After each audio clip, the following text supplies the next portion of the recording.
Okay, so for the second card, I'm sorry to say it's more fussy cutting. I know it's not our favorite, but it's going to be fun. So we're going to go ahead and just fussy cut all of the rest of the butterflies out, or dragonflies for that matter, out of this piece of paper here. Okay. So we're going to get as many as we can. And again, I don't really usually bother with trying to cut out the antennae because it usually never works out well. Oops, I'm just going to round that off real fast. There we go. And we're going to add in our teal colored butterfly here.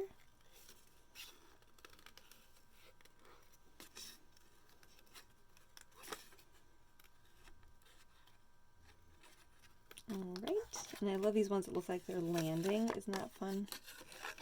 So we're going to cut out one of those. Oops.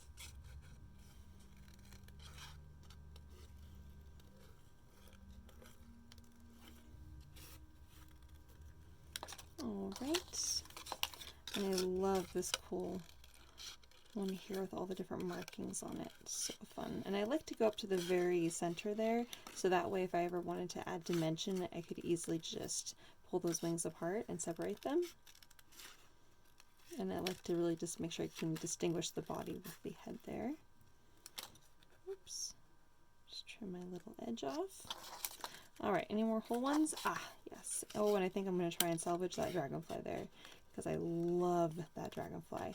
I mean, butterflies are fun, but if I'm doing a more masculine card, although I do love butterflies, and technically they're not really masculine or feminine, I mean, I'm sure that, you know, they are, but I mean, in terms of card making, you can really make it masculine if you're doing a nature kind of card.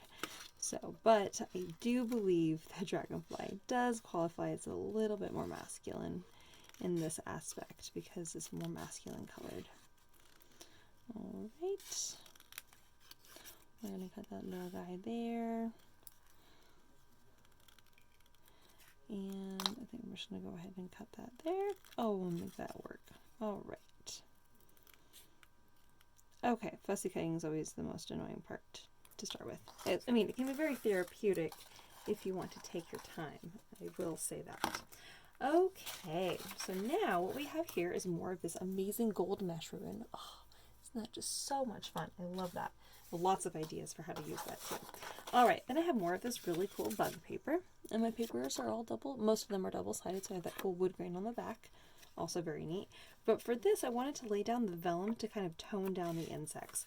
Largely because when I was laying this down and thinking about putting the insects on top of that, I was like, wow, that's just really busy for my eyes. It's just so much going on.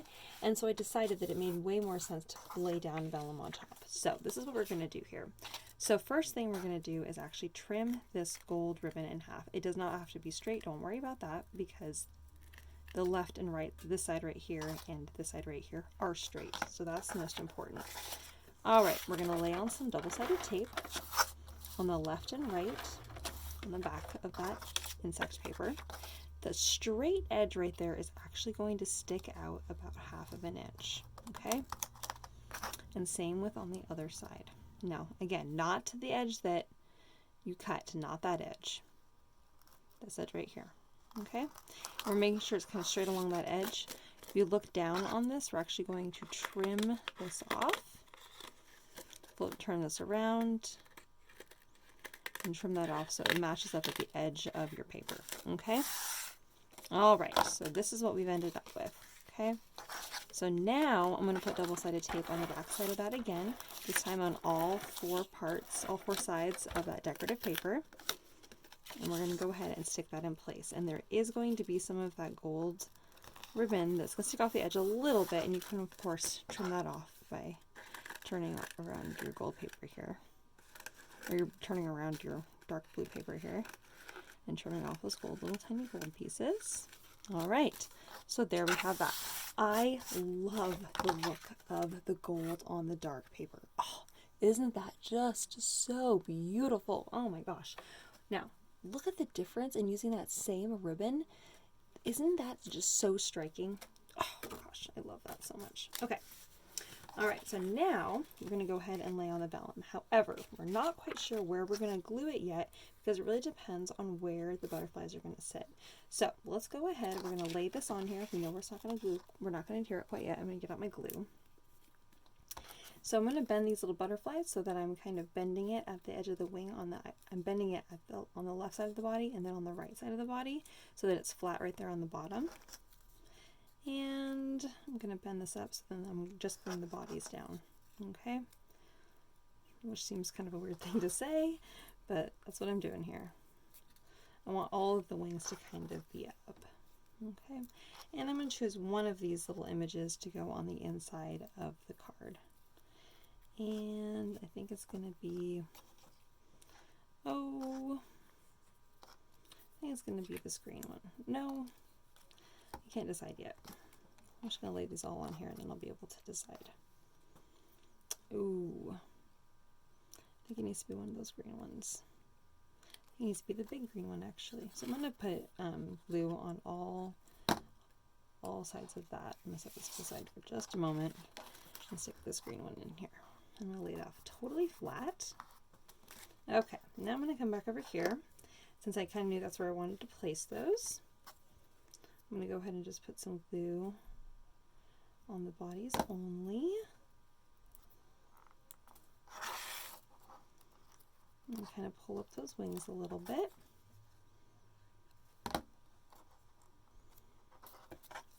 Again, only on the bodies only right there. So get just a little bit of dimension. If you're never really sure like how to make it look random, you can always just kind of toss things and just kind of see where they naturally want to land. Sometimes it's kind of fun if things kind of overlap a little bit, if it doesn't look so symmetrical and like you placed it. Okay. All right, so once you've laid down the glue, that will give you a guide on the back side of where you need to apply the glue because you'll be able to see where the glue is, and that will be where the glue will be hidden when you lay it on your card here. All right, the vellum is going to match up on the left and the right. It's going to be flush with that decorative paper. Just press on our little insects there because remember the glue is right underneath them. And there we have our next card. Isn't that so fun? Oh my gosh, I love it. I love the dimension on that. Isn't that cool? Oh, yes. And I love that bright green one on the inside. Yay! Isn't that fun? I love insect bug cards. So cool. So you could put like little pictures if you have kids or like looking at cool bugs or science projects. Or if you had like a science page, you can incorporate that. Might be kind of fun. I really like the bugs. I mean, you can really, like I said, use them for any kind of time of year. And they do work for masculine cards. This kind of an idea could absolutely be a masculine card.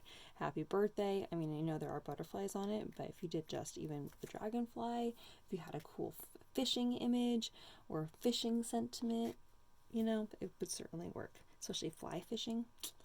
Yeah, I feel like that would definitely qualify. All right. Okay, guys, those are the cards for today. Thanks for joining me. Have a fun day. I'll see you later.